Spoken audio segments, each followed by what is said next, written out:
Génesis, ayer y hoy, aprendiendo del pasado. Génesis, ayer y hoy. Hola, buenos días para todos. Mientras la sociedad entera está ocupada y preocupada por saber cómo se hace para subsistir, hay un grupo minoritario que está en la especulación financiera y que todo el tiempo juega con la compra y venta de divisas, empezando por el principal timbero, que es el ministro de Economía que tiene la República. Más allá de esas cuestiones que hacen los especuladores, ustedes saben que hay un ciclo económico que es fundamental y central para sostener una economía. A mayor empleo, mejor salario, a mejor salario, mayor consumo, a mayor consumo, mayor actividad económica, y así entonces esa mayor actividad económica requiere de mayor empleo. Y volvemos al círculo virtuoso, no hay que controlar la economía, sino que hay que controlar la producción de un país que se tiene que poner en marcha activando todos sus recursos, ni hablar de los naturales que tenemos de sobra, y sino solamente con la capacidad ociosa de nuestras empresas y fábricas que están trabajando a un 50%. Pero bueno, hay políticas para hacer esto, hay estrategias, hay pensamientos, y entonces cuando alguno aparece sorprendiendo a propios extraños y consiguiendo el voto ciudadano, que esto es lo triste, diciendo que el mercado lo regula todo, cosa que no es cierto, y se asustan cuando el Banco Macro, haciendo uso de una facultad que le otorga las mismas letras que el Estado le colocó, las hace efectiva y le dice, bueno, quiero la plata, porque así dice textualmente esa letra que se puede canjear en cualquier momento. Dicen, es un banco golpista, hicieron un movimiento de bolsa, etcétera, etcétera.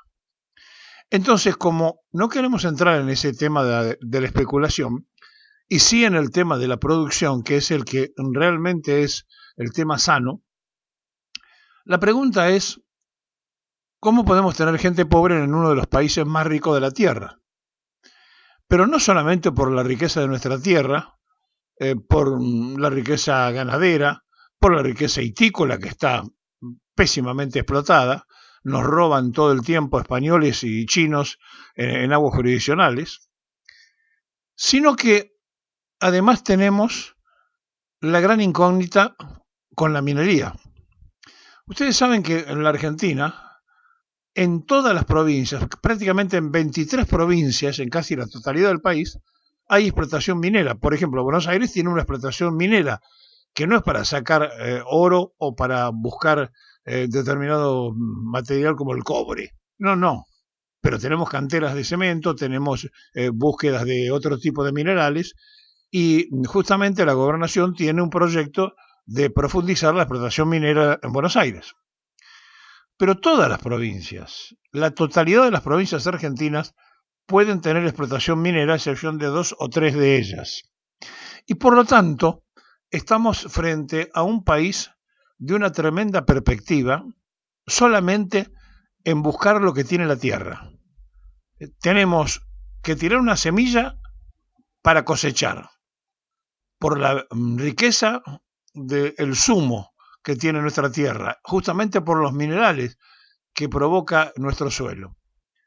Y después tenemos simplemente que organizar, para no envenenar el medio ambiente, la explotación minera, respetando obviamente el derecho de los pueblos que viven en zonas que tienen que ser explotadas, porque ustedes saben que la mayoría de la minería se hace a cielo abierto, se envenena el agua, se utiliza el agua para lavar minerales, se usan explosivos y se producen desastres.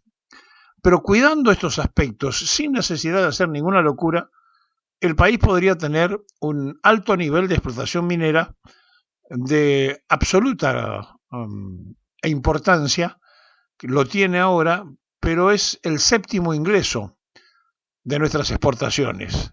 Debería ser, si no el primero, parecido al primero, si lo hacemos con seriedad y bien planificado.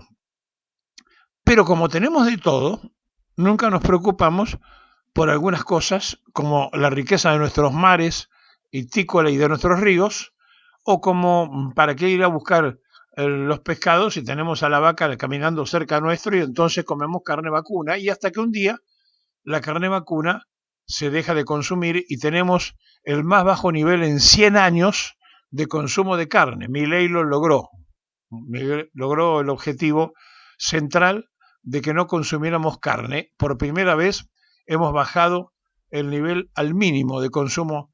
¿Por qué? Y por los precios. ¿Y por qué? Y porque al campo le conviene exportar. Porque exportando, sobre todo los chinos que tienen mucha necesidad de alimentarse, ellos reciben moneda fuerte. Mientras que si lo venden aquí, tienen que manejarse con los precios de un mercado que gana en pesos y no en dólares. Entonces, este es el secreto por el cual usted cuando va a comprar un kilo de carne le piden fortuna y en realidad lo que están haciendo es trasladarlo a un cambio de imaginario del dólar que ellos sacan cuando le venden a los chinos. Y además a los chinos le mandan la carne con hueso, no hace falta estar especificando altas calidades como en Europa, que hay que mandarle la carne sin hueso, porque en realidad ellos consumen, porque tienen 1.500 millones de personas que alimentar, todo lo que se le manda. Dicho esto, para que entendamos de qué se trata el valor externo de lo que se produce en el campo y el valor interno, decíamos, dicho esto, entremos a analizar por qué la Argentina no tiene planificadores de su propia economía que hagan el análisis profundo de la riqueza itícola, de la riqueza minera, de la riqueza de minerales como las tierras raras o el litio, combustible del espacio, y cuestiones esenciales para el desarrollo de todas las comunicaciones, porque hoy todas las pilas se hacen con litio. El litio se saca de las salitres y junto con Bolivia y Chile tenemos las mayores reservas del mundo. Entonces, cuando uno ve que todo eso no ocurre y vienen a buscar y ya se lo están llevando, los chinos se lo están llevando en Catamarca, por ejemplo, y en Salta, se llevan el litio, se lo llevan directamente, se lo sacan y se lo llevan. Entonces, frente a estas cosas que no hacemos nada con valor agregado, que no industrializamos, en definitiva, es una cuestión simplemente de detenerse a pensar. Miren, si en la Argentina hubo un estratega fue Perón, y la virtud mayor de Perón fue que se detuvo a pensar. Pensó lo que hacía falta y trató de resolver las necesidades y urgencias de ese pueblo. Por eso, la trascendencia en los tiempos, y a 50 años de su retiro físico, la gente lo sigue extrañando y la gente lo sigue ponderando, porque lo que hizo fue resolverle las cuestiones de la supervivencia y desarrollando todo el potencial que Argentina tenía. Y de la nada pasamos a fabricar barcos, y de la nada pasamos a ser dueños de los ferrocarriles, y de la nada pasamos a ser el 5º país en desarrollo atómico del mundo, etcétera, etcétera, etcétera. 120.000 obras públicas pusieron en marcha en el primero y segundo plan quinquenal una actividad notoria de la construcción que mueve todas las industrias. Lo primero que hizo Milei es exactamente al revés. Paró la obra pública. 200.000 trabajadores de la construcción se quedaron en la calle. Empresas que se dedicaban a la construcción quebradas. Pymes que cerraron. ¿Ustedes creen que hizo algún análisis, algún cálculo? No. Simplemente se le ocurrió eso y lo hizo. Se levantó una noche, pensó en un borrador y al otro día a la mañana lo puso en práctica. El mismo presidente que se pone feliz cuando dice voy a echar hoy 70.000 personas, voy a echar 30.000, voy a echar 20.000. Nunca se vio una cosa igual en el país de un presidente que en lugar de ponerse contento porque se consigue trabajo para los argentinos, se ponga contento cuando deja a la gente desocupada. Esto que tenemos, que es una caricatura de la necesidad de un principal empleado público, que es un topo que él mismo dice que viene a destruir al Estado, lo está haciendo a pasos agigantados y alguien lo va a tener que parar. Si no es el pueblo, algo va a ocurrir en su propia interna, pero eso es para ocuparnos en otro momento. Volviendo al tema que nos ocupa, ¿por qué nosotros no tenemos un conocimiento profundo de nuestras riquezas?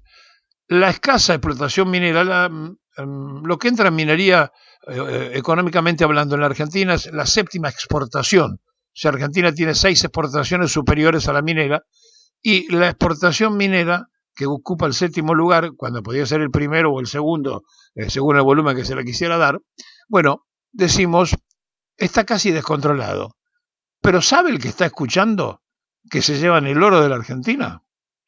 ¿Sabe que los que vienen a explotar aquí son australianos, ingleses, norteamericanos, de algún lugar del Asia y de Sudáfrica? ¿Saben eso? ¿Saben que nada nos queda, que lo que nos pagan son monedas por lo que se llevan y que nada tiene valor agregado? Y simultáneamente la comodidad de los gobernadores, que con la coparticipación siempre dijeron Buenos Aires nos manda la plata para los sueldos, y entonces ¿para qué me voy a preocupar? Sí, tengo la montaña allí, pero ¿para qué me voy yo a preocupar de encarar o de organizar una explotación? Bueno, esa tolerancia, esa comodidad, esa vagancia intelectual, entre comillas, ha permitido entonces que vayan otros a hacerlo. La Constitución del 94, dicho sea de paso, 49 al revés, que justamente obvió y emitió, no quiso nombrar a la Constitución del 49 porque el artículo 40 de la Constitución del 49 decía que las riquezas del subsuelo pertenecían al Estado Nacional, y como se estaba haciendo el acuerdo con las provincias, y entonces cada provincia iba a tener potestad sobre su riqueza territorial y minera o acuífera o lo que fuere, petrolera, entonces a partir de allí hubo un silencio de estampa de todos los representantes de las provincias argentinas en la Convención Constituyente, todos levantaron la manito y se aprobó una constitución donde se le entrega la potestad a los gobiernos provinciales de las riquezas del subsuelo. Cada provincia está en condiciones de hacer su explotación minera. Bueno, para que lo sepamos, 23 provincias argentinas están en condiciones de hacer explotación minera y de hecho las tienen. Buenos Aires es una de ellas. Buenos Aires tiene una alta explotación minera y va a tenerlo mucho más según el propio gobernador.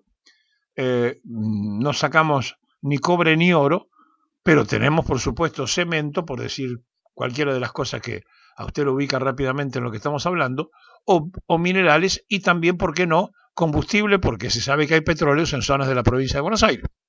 Por lo tanto, la explotación minera se ha hecho más en los países, en las provincias del norte y del sur del país, pero en realidad toda la Argentina está en condiciones de tener explotación minera de las tres clases que tenemos, en la búsqueda de líquidos, de sólidos o de minerales, como los que el macizo andino, por ejemplo, nos brinda con su tremenda bondad permanente y constantemente, con todas las variantes que se nos puede ocurrir: el oro, la plata, el cobre, la bentonita, el zinc, el estaño, el hierro, lo que a usted se le ocurra, el azufre, lo que a usted se le ocurra, allí lo tenemos.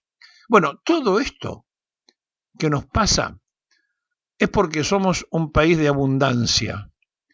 Y entonces cuando tenemos gente que pasa hambre en el país de la abundancia, es porque los hierros administrativos son de magnitud. Cuando la gente come salteado en el país de la comida, que puede abastecer con alimentos a 800 millones de personas, y tenemos 50 de los cuales la mitad están en la línea de pobreza y comen salteado, es porque obviamente la administración ha sido y es calamitosa. Y entonces el problema argentino es un problema sociológico, un problema de nuestra propia sociedad y un problema cultural. No podemos organizar una explotación minera o una explotación hitícola para sacar nuestra riqueza de los peces, o una explotación petrolífera o de lo que fuere, porque no tenemos conciencia ni cultura, ni conocemos de geopolítica ni de geografía. Y entonces, como no sabemos las riquezas que tenemos, como el catamarqueño no sabe que está sentado arriba de una montaña que tiene oro, como el jujeño no sabe que las salitres son la reserva de litio más grande del mundo, y como así el sanjuanino de pronto, que tiene algún poquito más de explotación minera, descubre que si del lado chileno hay cobre, del lado argentino, como es el mismo macizo, también hay cobre, o el mendocino se entera de que los chilenos están sacando bentonita y saben que hay bentonita del lado argentino, por lo mismo que decíamos antes, porque el macizo es uno solo. Entonces, ¿cómo puede ser que no tengamos esa información y esa cultura? Y allí habría que detenerse para pensar y ubicarnos en nuestra forma de prepararnos culturalmente hablando. Miren, usted entra al colegio secundario y sabe de los asirios, de los caldeos, de los egipcios, de los romanos, de los griegos. Ahora, no sabe qué tiene Catamarca, ni sabe qué tiene La Rioja, salvo que le toque en suerte, cuando cursa los últimos años de su secundario, un profesor que le enseñe algún detalle de esto, cuando tocan de la historia americana y la historia argentina, ya casi terminando el secundario. Ahora, a nivel universitario, se llega sin una formación de conocimientos. Los países que se llaman federales, como el caso de Estados Unidos, por ejemplo, primero enseñan la educación y la riqueza, o sea, la geografía, del Estado, después de la zona, después de la nación, después de los vecinos y después del mundo. Acá sabemos qué pasó en Roma, quién prendió fuego a Roma, sabemos qué pasó con los asirios y los caldeos, pero no sabemos que somos cordobeses y nuestras sierras tienen mica, o si somos salteños que tenemos litio, o si somos sanjuaninos que tenemos azufre. No sabemos, porque no se nos dice, y si se nos dice, lo sabemos por interpósitas personas, porque no se nos enseña, a eso me quiero referir. Entonces, como no enseñamos lo que tenemos, somos fácil de ser despojados.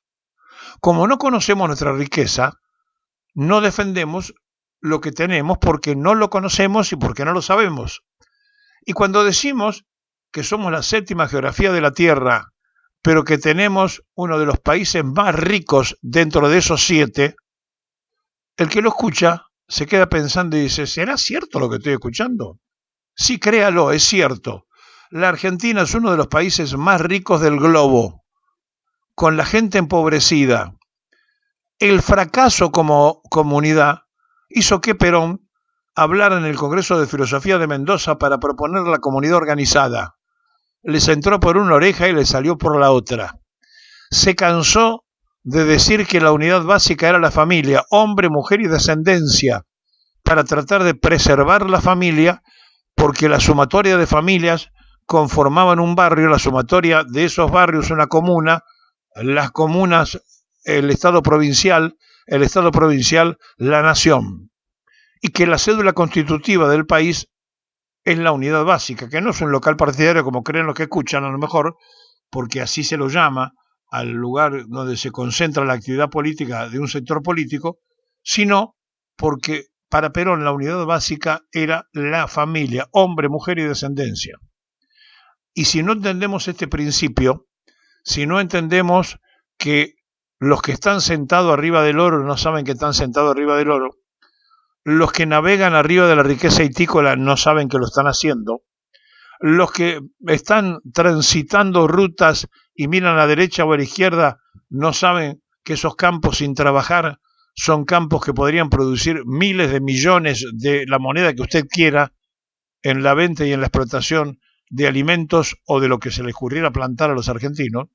Y entonces cuando vemos todo eso junto, aparece alguno y dice hay que hacer la reforma agrícola, otro dice hay que ir por la ley de pesca y otro dice no, hay que hacer todo de nuevo.